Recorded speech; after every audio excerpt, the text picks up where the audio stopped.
Well, hello, and welcome to the Holmes Cinema Clues, Masks, Mirrors, and Media, a show where film, television, and theater become a lens for understanding neurodiversity.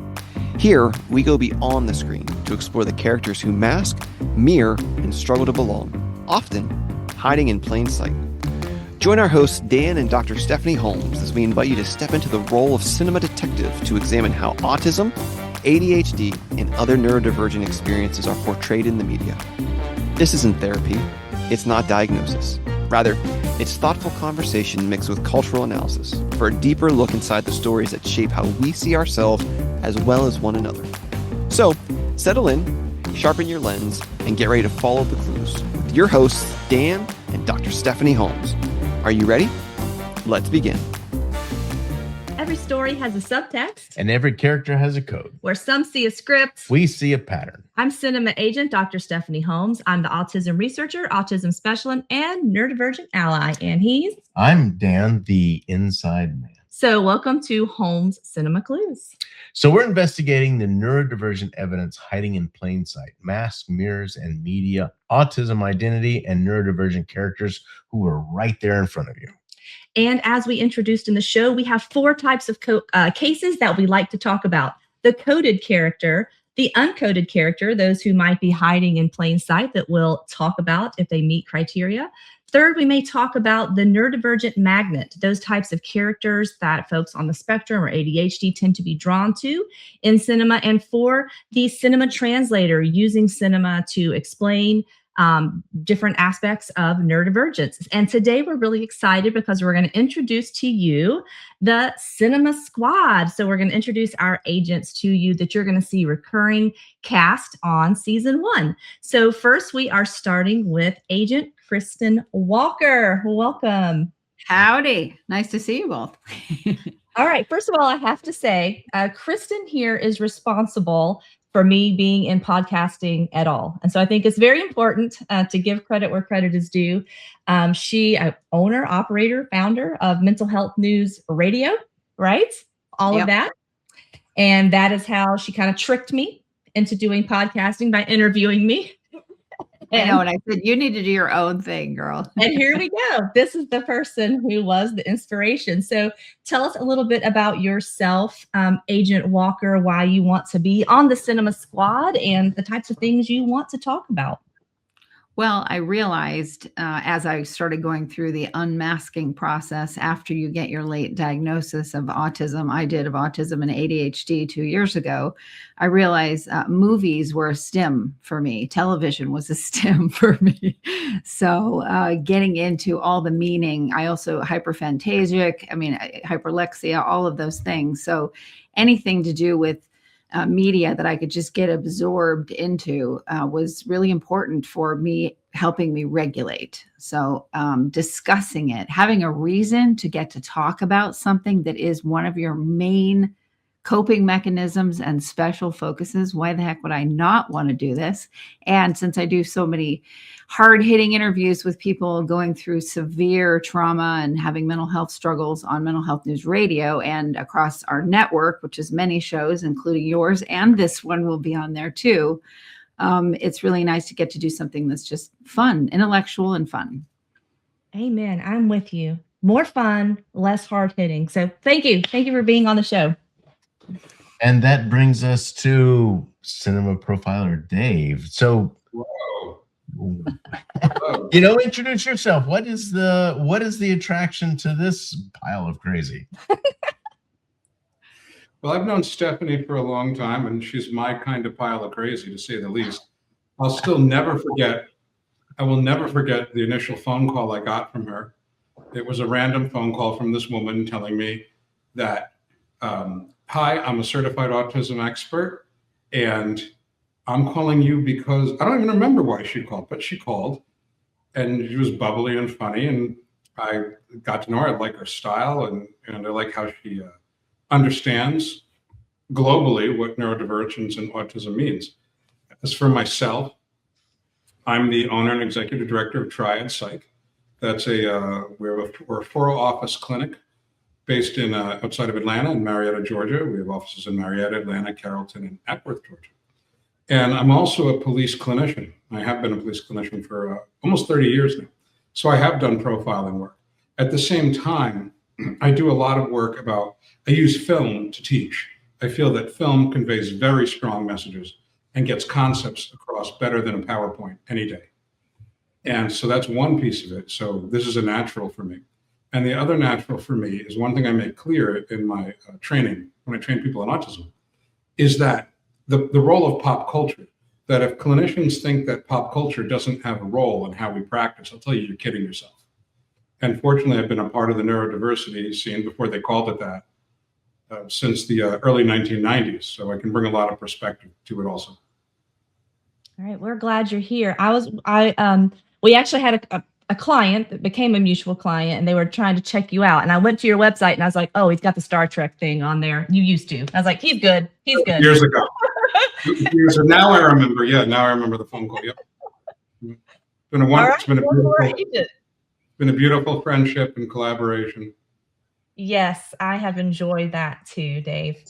Our last one, okay, we have to say we're a little biased towards our favorite agent, right? Special Agent Sydney. This is Sydney Holmes Robert now. Welcome to the show, babe. Tell us a little bit about why you want to be a part of the Cinema Squad. Hi, Mom. Hi, Dad. So there's the simple answer, which is you asked and I said yes. And then there's the longer answer that people probably care about, which is movies they've always been fun for me. I mean, they're fun for everybody. I mean, that's why we go to the movies. That's why they exist and why the industry is so popular. But for me, as I'm getting older, I realized it was kind of like a form of escapism. Like, oh, something's not going right. Well, I'm going to go watch my comfort show and I'm going to make myself feel better a little bit. Movies they've kind of been like a little comfort spot for me ever since I was a kid. And I mean, we script in our household like nobody's business. And as I get older, I'm learning that's not normal. I'll just throw movie quotes at my friends and they're like, "What are you talking about?" And I'm like, "Oh, you need to watch more Disney movies, guys." But yeah, I don't have any training whatsoever. I'm not a counselor. I don't have any background in psych or police work. I am just a person living the neurodivergent life, and I'm hopeful that helps somebody. And she's watched a lot of movies, and we've watched the same movies over and over and over and over. I can recite Finding Nemo from beginning to end. And where does P. Sherman live, Sydney? Where does P. Sherman live? Where does P. Sherman live? Yep, I know.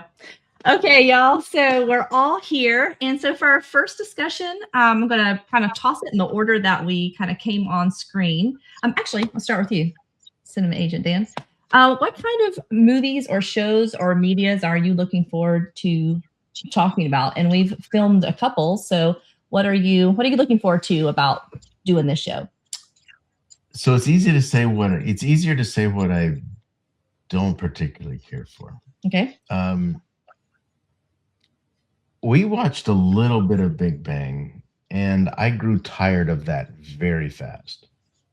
It seemed stagnant. It was the same joke over and over and over. So the contrast to that is what I like is something that evolves, something that it changes. It's got a very interesting intellectual feel to it, but it doesn't stagnate.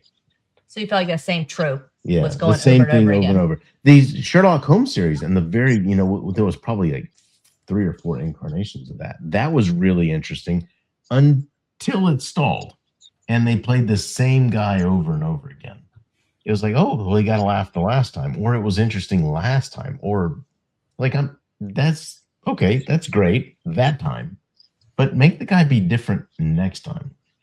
I'll tell you one thing I find interesting is where Sydney loved to watch the same movie over and over and over and over and over and over and over and over and over again. You do not like to watch the same thing. No, I don't like to buy a movie.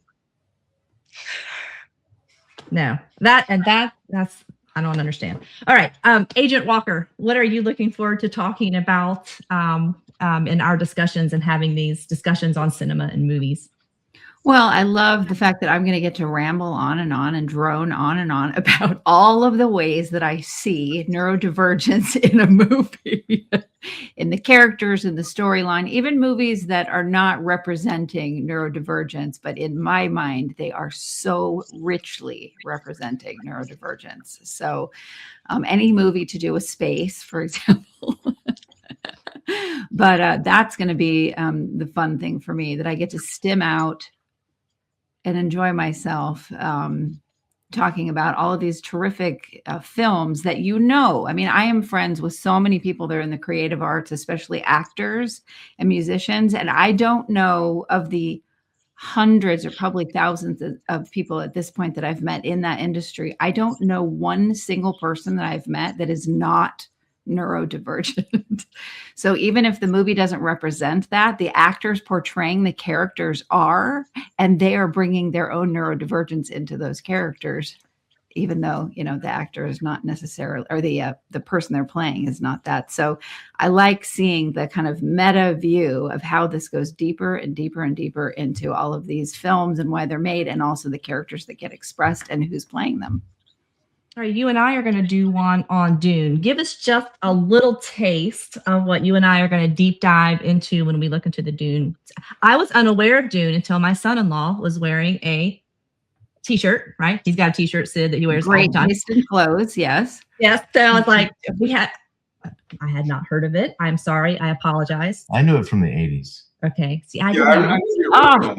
Oh, how could you not have watched those? Oh, I was sheltered, Agent Walker. I was sheltered. It just came out recently. Dune 1 and Dune 2. The most we did. In honor of our son-in-law. All right, tell us a little bit about why you're excited to talk about Dune. And Agent Walker has written case notes in a case file that is on Substack. So give us a little taste of what you and I are going to talk about when we do a deep dive. Well, there's so many things, okay, but I'll pick one that stands out for me is when Paul Atreides, which is one of the main character in Dune, is talking about after he drinks the water of life, he drinks this, and then suddenly his brain opens and he can see all of the possible timelines of how he gets his people through, staying alive throughout history. And he's able to now see every single millions of possible paths that he could take to save his people. And he finds this narrow path. And I thought, that is autism and ADHD. Thank you very much. All right. Why? Explain that. Because when you're unmasked, because that's what you're constantly doing. I mean, we get made fun of or told that we're crazy or that we're lazy because we're sitting there and we're just repeating, how could this situation go every way it could go at a dinner? Okay, I could do this. I could do all at the same time. Plus I'm writing 3 essays and I'm thinking about 12 other things. And also I'm like trying to make sure that this person knows that I'm listening. Thank you. That's neurodivergence. All right, great explanation. All right, Dave, I know you're excited about Richard Jewell, and we just watched it to prepare. As in like the last 5 minutes. Before we got on here, we were watching it to prepare. It's longer than 5 minutes. Tell me I'm wrong. Tell me I was wrong. Oh, no, you are correct, sir.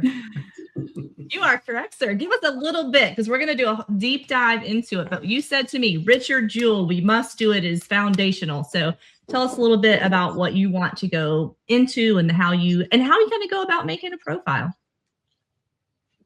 Making a profile, you look at how things are set up. If you look at Richard Jewell, let's use the film you just saw, he had a chronic obsession.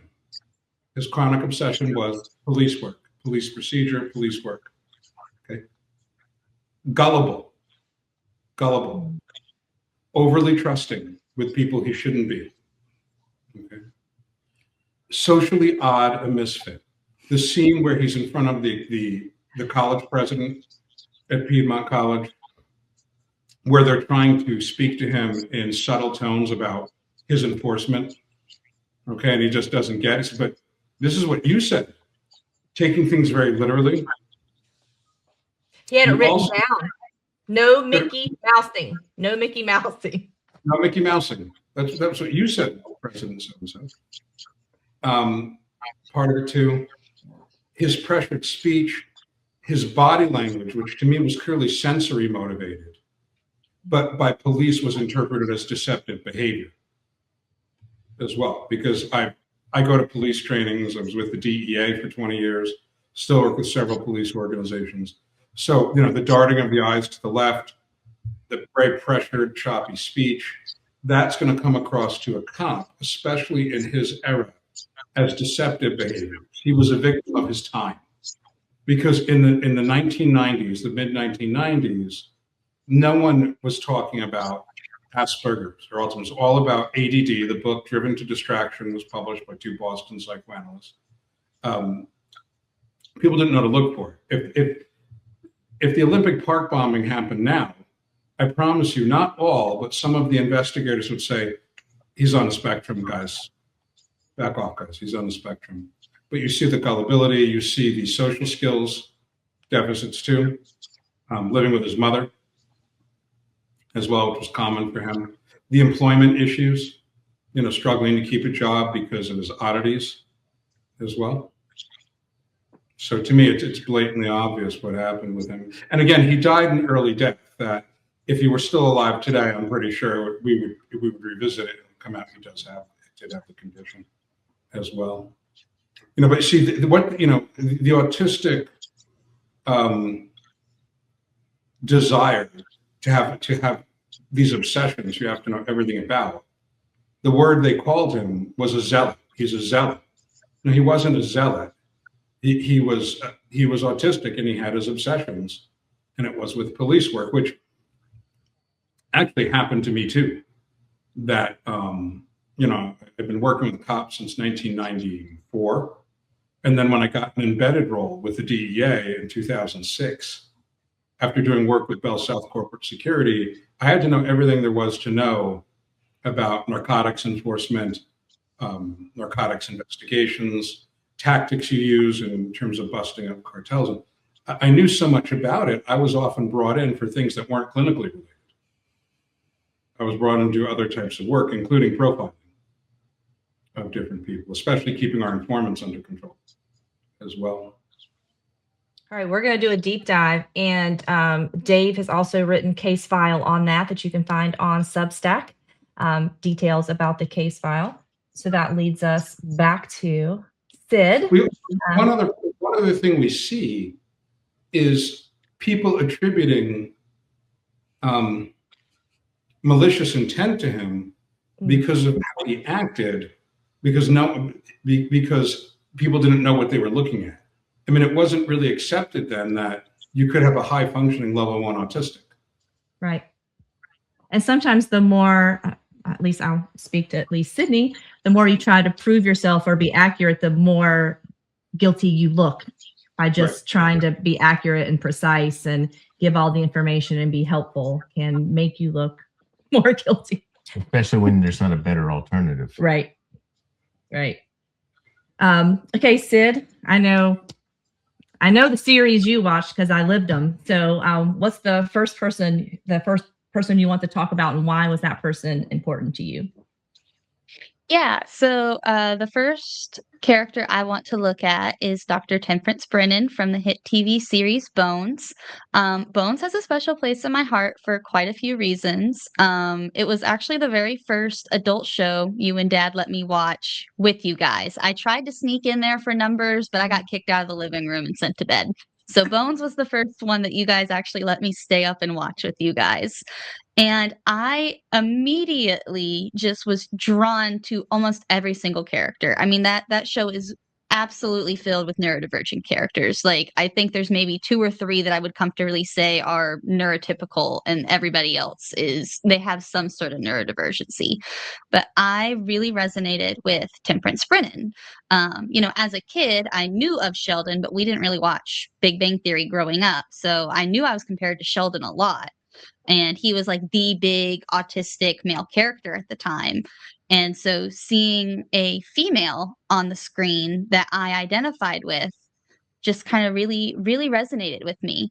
And, right now I'm in school. I'm in an organizational theory and behavior class, and I had to write a paper on leadership. And I actually use Dr. Brennan as one of my first examples of leadership that I was exposed to, because she was head of her lab and she had to run her lab, and like what kind of complications come with someone who is neurodivergent trying to lead a team, especially if that team is filled with other neurodivergents.